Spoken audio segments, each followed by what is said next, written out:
Good morning all of you. आज हम लोग पढ़ने वाले हैं ओम का नियम और उस ओम के नियम के आधार पे आपको अपनी राजस्थान बोर्ड की बुक का उदाहरण संख्या 5.4 और 5.7 जबकि न्यूमेरिकल प्रॉब्लम अर्थात आंकिक प्रश्न 5.1, 5.6, 5.11 ये आपको क्या करना है बच्चा, सॉल्व करना है। ठीक है।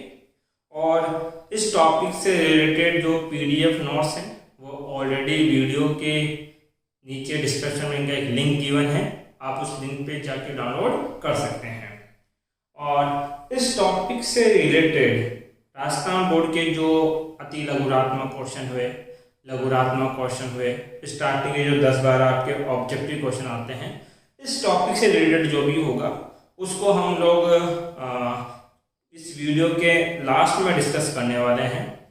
आज हम लोग इसमें दो चीजें पढ़ेंगे, एक तो ओम का नियम सिंपल इंट्रोडक्शन है और उसके बाद में ओम के नियम की व्युत्पत्ति भी करने वाले हैं हम लोग, अर्थात गणितीय रूप से सिद्ध करेंगे कि जो विभव होता है वो धारा के मान के क्या होता है, समानुपाती। और इस ओम के नियम का आपके 12th के सिलेबस के अंदर प्रैक्टिकल भी है, तो आप स्कूल लेवल पे इसका प्रैक्टिकल भी जरूर करोगे। अब ध्यान दो, ओम ने क्या कहा। ओम एक साइंटिस्ट थे और उन्होंने ये बोला कि कोई भी चालक है, कोई भी क्या है, चालक, इस चालक की कुछ लंबाई होगी, तो भौतिक राशियों में कौन कौन बेटा, इसकी लंबाई, कौन क्षेत्रफल, कौन ताप और तनाव। यदि आप इनकी भौतिक राशियों को नियत रखो, अरे भौतिक राशियों क्या रखोगे, नियत, तब जब आप इसको एक बैटरी से कनेक्ट करने वाले हो तो इसमें क्या बहेगी, धारा। और उस धारा का मापन करने के लिए मैंने श्रेणी क्रम में क्या लगा दिया बच्चा, एमीटर। और इस धारा के कारण इस चालक के सिरों पर क्या उत्पन्न होगा, विभवांतर।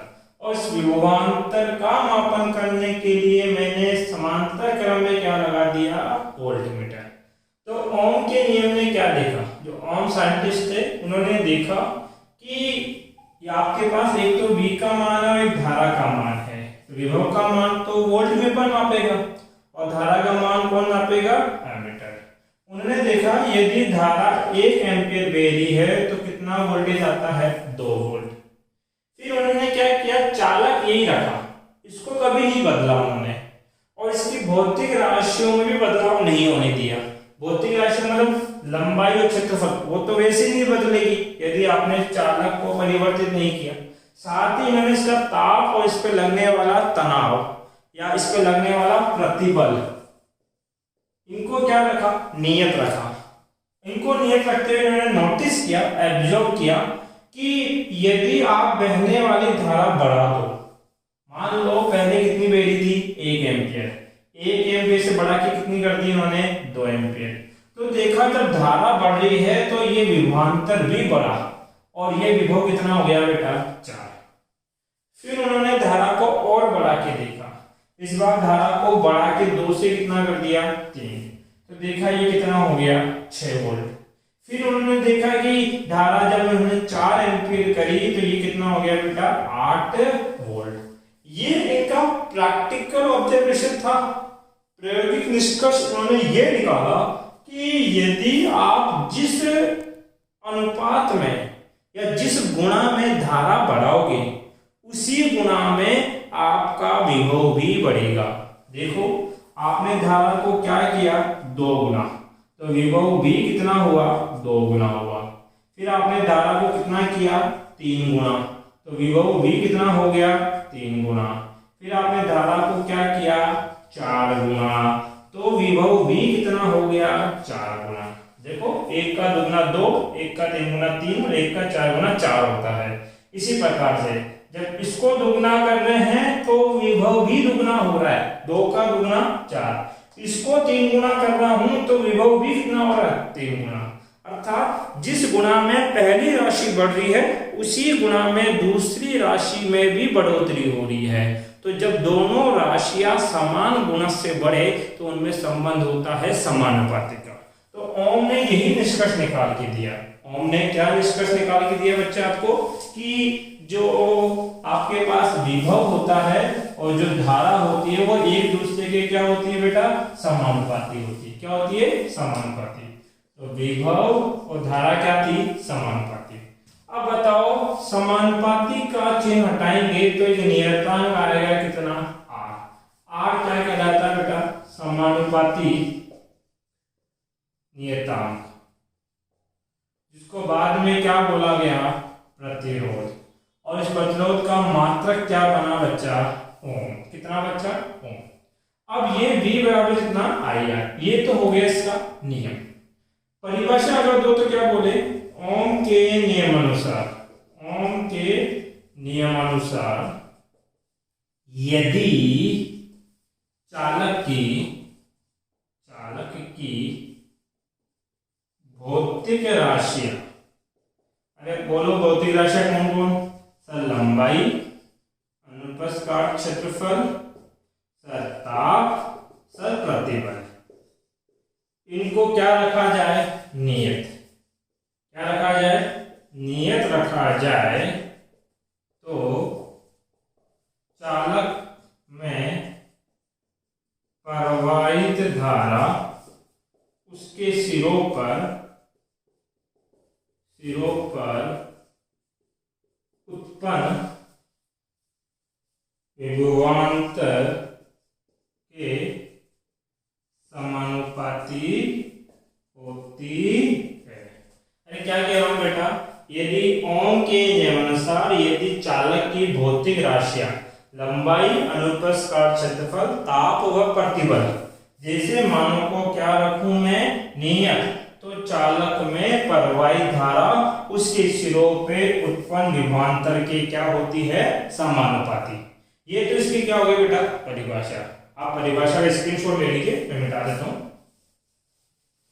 अब देखो यहाँ पे आपको कुछ चीजें जानने को मिलेगी। क्या क्या चीजें जाननी है हमें, सर V इक्वल टू कितना, IR। ये तो हम 10वीं क्लास में ही पढ़ के आए हैं। अब जो हमें पढ़ना वो ये है कि प्रतिरोध R बराबर कितना, V अपॉन I। विभव व धारा के मान पर निर्भर नहीं करता, यह इनके अनुपात पर निर्भर करता है। तो ये बात कुछ नहीं है। नई बात क्या है, ये जो प्रतिरोध है ये अकेले विभव, अकेली धारा के मान पर निर्भर नहीं करेगा। ये निर्भर करेगा इन दोनों के अनुपात पर, इन दोनों के अनुपात पर। नहीं सर, जो आपका सूत्र है उस सूत्र में तो ये V और I पर निर्भर कर रहा है। नहीं, ये R क्या है, एक समानुपाती नियतांक है। क्या है, समानुपाती नियतांक। इस कारण ये V और I के अनुपात पर निर्भर करेगा, ना कि अकेले V और I के मान पर। मैं आपको प्रूफ करके देता हूं। मान लो ये मैंने प्रैक्टिकल डेटा लिया था, इस प्रैक्टिकल डेटा के अनुसार ये क्या है बेटा, प्रतिरोध R है। तो बताओ पहले डेटा में प्रतिरोध कितना होगा, प्रतिरोध होता है V बट्टा I, 2/1 कितना, 2 ओम। फिर 4/2, 4/2 भी कितना होता है, 2 ओम। फिर 6/3 ये भी कितना होगा, 2 ओम। 8/4 ये भी कितना होगा, 2 ओम। अर्थात ये सारे कितने हैं, 2 ओम। क्या V और I के मान में परिवर्तन हुआ, हाँ हुआ। क्या उनके अनुपात में कोई परिवर्तन हुआ, नहीं।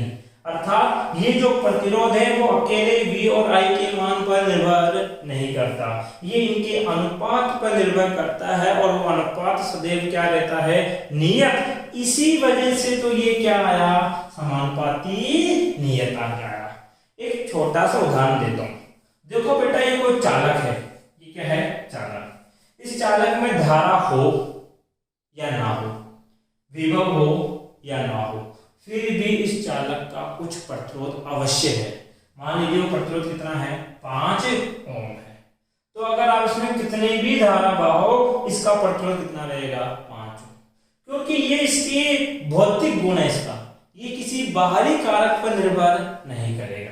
क्लियर है? हाँ, बाद में जाके पता लगेगा ये तापमान पर निर्भर करता है, परंतु धारा और विभव के मान पर निर्भर नहीं करने वाला। एक उदाहरण देता हूं। मान लीजिए मेरी हाइट है 5 फुट 7 इंच। कितनी है? 5 फुट 7 इंच। ये मेरा भौतिक गुण है, ये मेरी वास्तविक हाइट है। मान लीजिए मेरे सर पे कोई वेट नहीं है, कोई वजन नहीं रखा। मेरी हाइट कितनी? 5 फीट 7 इंच। मान लीजिए मेरे सर पे 10 किलो का वजन रख दिया, अभी भी मेरी हाइट कितनी? 5 फीट 7 इंच। मेरे सर पे 15 किलो का वेट रख दो, मेरी हाइट कितनी? 5 फीट 7 इंच। तो क्या मेरी हाइट के ऊपर रखे गए वजन से कोई फर्क पड़ रहा है क्या? नहीं, क्योंकि हाइट मेरी क्या है?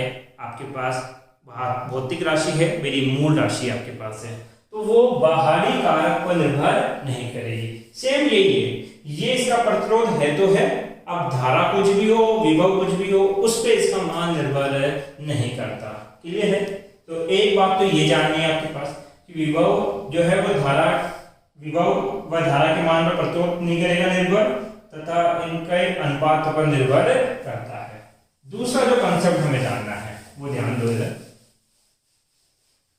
मान लीजिए बेटा आपको बोला गया कि V और I के मध्य ग्राफ बनाओ। किसके मध्य? V और I। सबसे पहले एक कंसेप्ट जानो जो आपने 11वीं क्लास में पढ़ा है। ये x अक्ष है और ये क्या है? y अक्ष आपके पास है। इनके मध्य मान लीजिए कोई समानुपाती का संबंध है, और इस समानुपाती के संबंध में आप क्या निकालना चाहते हो? थीटा। ध्यान रखो, यहाँ पे थीटा के लिए आपको सदैव किसकी गणना करनी है? tan theta. और tan थीटा क्या निकाल के देगा? ढाल, अर्थात स्लोप निकाल के देगा। और x और y तल में अगर सीधी रेखा आ रही है, समानुपाती का संबंध आ रहा है, तो tan थीटा सदैव x, y और x अक्ष का क्या रहने वाला है बेटा? अनुपात। y और x का क्या रहेगा? अनुपात रहेगा आपके पास। कैसे? याद कर लो, ऐसा करो, एक बिंदु लो, एक बिंदु से क्या डाल दो बेटा? लंब। अब बताओ क्या एक समकोण त्रिभुज है क्या? हाँ। ये चौड़ाई कितनी है? x। ये ऊंचाई किसके बराबर होगी? y के। यदि ये थीटा चाहिए तो मैं क्या निकालूंगा? tan theta. tan थीटा क्या होता है? लंब बट्टा आधार। लंब कितना है? y। आधार कितना है? x। यही तो कह रहा हूं कि अगर इसमें ये ढाल चाहिए, ढलान कितनी है, तो इसके लिए क्या निकालना पड़ेगा? tan theta. और tan थीटा सदैव y अक्ष और x अक्ष का क्या रहने वाला है? अनुपात। एक चीज और समझा देता हूं। आपने tan 0 degree, tan 30 degree, tan 45 degree, tan 60 degree और tan 90 डिग्री। 0 डिग्री का मान 0, 1/√3, 1√3 और इसका मान अनंत।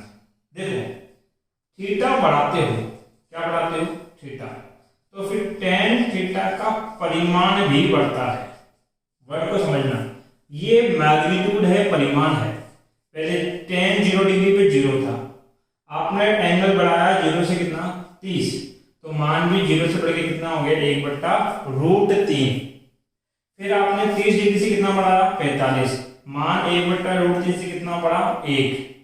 फिर आपने 45 डिग्री से कितना किया? 60, तो मान 1 से बढ़ के कितना हो गया? √3। √3 कितना होता है? 1.732। देखो इससे बड़ी राशि आएगी। फिर आप 60 से बढ़ के कितने चले गए? 90, तो इसका मान कितना चला गया? अनंत। अरे कितना चला गया? अनंत। तो आप एक बात बोल सकते हो tan के लिए, केवल किसके लिए? tan थीटा के लिए बोल सकते हो, यदि थीटा का मान बढ़ेगा तो tan थीटा का परिमाण भी बढ़ेगा। बात क्लियर है? अब देखो इसी के बेस पे राजस्थान बोर्ड ने पूछा क्वेश्चन, और इसी के बेस के ऊपर फिर आपकी जो मल्टीपल चॉइस है बुक के, उस पर भी एक क्वेश्चन है। ध्यान देना, ग्राफ बना रहे V और I में। ये तो हमने पढ़ा कि विभव धारा एक दूसरे के क्या होती है? समानुपाती। ग्राफ कैसा आएगा? सीधी रेखा। मान लो मुझे इसका ढाल निकालना है, तो मैं क्या निकालूंगा? यहाँ पे tan थीटा। और आपको मैंने बताया कि जो tan थीटा होता है वो y अक्ष और x अक्ष का क्या होता है? अनुपात। यहाँ y पे कौन है विभव, x पे कौन है i। मुझे बताओ r बराबर कितना होता है v बटा i। अर्थात मैं बोल सकता हूं कि यहाँ tan थीटा किसको प्रदर्शित कर रहा है, प्रतिरोध को, क्योंकि tan थीटा बराबर है v बटा i के, और v बटा i क्या होता है r। तो यदि आप v और i के मध्य ग्राफ बना रहे हो, v और i के मध्य क्या बना रहे हो ग्राफ, तो आपके पास प्रतिरोध किसके बराबर होगा tan थीटा के। अब इस पे बेस क्वेश्चन कैसे आता है, सर ये v और ये कौन है i, और ये दो वस्तुएं हैं, दो प्रतिरोध है a और b, इसका प्रतिरोध है R1 और इसका प्रतिरोध कितना मान लिया R2, और बोला गया बताओ R1 R2 में से कौन तो बड़ा और कौन छोटा, कौन बड़ा कौन छोटा। तो ऐसा करो, इसके साथ बनने वाला कोण कितना θ1, इसके साथ बनने वाला कोण कितना θ2। अब मुझे एक चीज समझाओ, यहां मैं बोल सकता हूं क्या θ1 बड़ा है किससे θ2 से। अरे θ1 बड़ा है किससे θ2 से, जिसका थीटा बड़ा उसके tan थीटा का मान भी बड़ा होगा tan θ2 से। और ग्राफ किसके मध्य है v और i, और अगर v और i के मध्य ग्राफ है तो tan थीटा और r में कैसा संबंध है, समानुपाती का। अर्थात जिसके tan थीटा का मान बड़ा है उसके प्रतिरोध का मान भी क्या होगा बड़ा। तो इस केस में R1 का मान बड़ा होगा किसके R2 के मान से। एक कंसेप्ट तो ये है। अब देखो इसका उल्टा भी पूछता है एग्जामिनर। मान लीजिए कंसेप्ट ऐसा है कि ग्राफ बना रहे I और V, ग्राफ का अक्ष मैंने चेंज कर दिया, पहले था V और I, अब मैं आ गया I और V पे। अरे किस पे आ गया I और V पे आपके पास। मुझे इन दोनों के मध्य ग्राफ बनाना है, संबंध अभी भी समानुपाती का है, तो ग्राफ कैसा आएगा सीधी रेखा। अरे ग्राफ कैसा आएगा सीधी रेखा। इस बार स्लोप के लिए क्या निकालना पड़ेगा tan थीटा। क्या निकालोगे tan थीटा। मैंने कितनी बार बताया कि tan थीटा सदैव क्या होता है y अक्ष व x अक्ष का अनुपात। इस बार y पे कौन है i और x पे कौन है v, अर्थात tan थीटा बराबर होगा i बटा v के। अरे tan थीटा किसके बराबर i बटा v के। आपने पढ़ा है कि यहाँ देखो v बराबर कितना ri, तो i बटा v बट्टे में ले जाओ तो r भी बट्टे में आ जाएगा, बराबर होगा 1 बट्टे r के। अर्थात इस i और v के ग्राफ में tan थीटा जो कि ढाल है, स्लोप है, वो किसको दर्शाता है प्रतिरोध के व्युत्क्रम को। अरे किसको दर्शाता है प्रतिरोध के व्युत्क्रम को, अर्थात 1 बट्टा r को दर्शाता है। अब होगा क्या, संबंध कैसा आ गया व्युत्क्रमानुपाती का। क्वेश्चन कैसे पूछता है, क्वेश्चन पूछेगा ये I और ये क्या है V, ये दो चालक हैं A और B, इसका प्रतिरोध R1 है, इसका प्रतिरोध R2 है। बताओ किसका प्रतिरोध ज्यादा और किसका प्रतिरोध कम। वापिस से वही काम करोगे कि θ1 और θ2 देख के बता सकते हो, θ1 बड़ा है θ2 क्या है छोटा, तो हम बोल देंगे θ1 बड़ा है θ2 क्या है छोटा। जिसका थीटा का मान ज्यादा tan में उसकी वैल्यू भी क्या होती है ज्यादा, तो tan θ1 ज्यादा होगा tan θ2 के। अरे tan θ1 ज्यादा होगा tan θ2 के। बट यहां देखो यदि I और V के मध्य ग्राफ है और आप सोल्व कर रहे हो क्या प्रतिरोध, तो tan थीटा और R के मध्य कैसा संबंध व्युत्क्रमानुपाती का। अरे कैसा संबंध है व्युत्क्रमानुपाती का। और यदि व्युत्क्रमानुपाती का संबंध है तो जिसका प्रतिरोध ज्यादा जिसका tan थीटा का मान ज्यादा उसके प्रतिरोध का मान क्या होगा कम। तो हम बोलेंगे tan θ1 बड़ा है तो इसका प्रतिरोध R1 छोटा होगा किससे R2 से। देखो सॉल्यूशन अलग हो गए केवल किसके कारण, आपने क्या बदल दी बेटा अक्ष। अरे क्या बदल दी अक्ष। तो ये एक कंसेप्ट था, एक बार इसको उतार लीजिए आप लोग।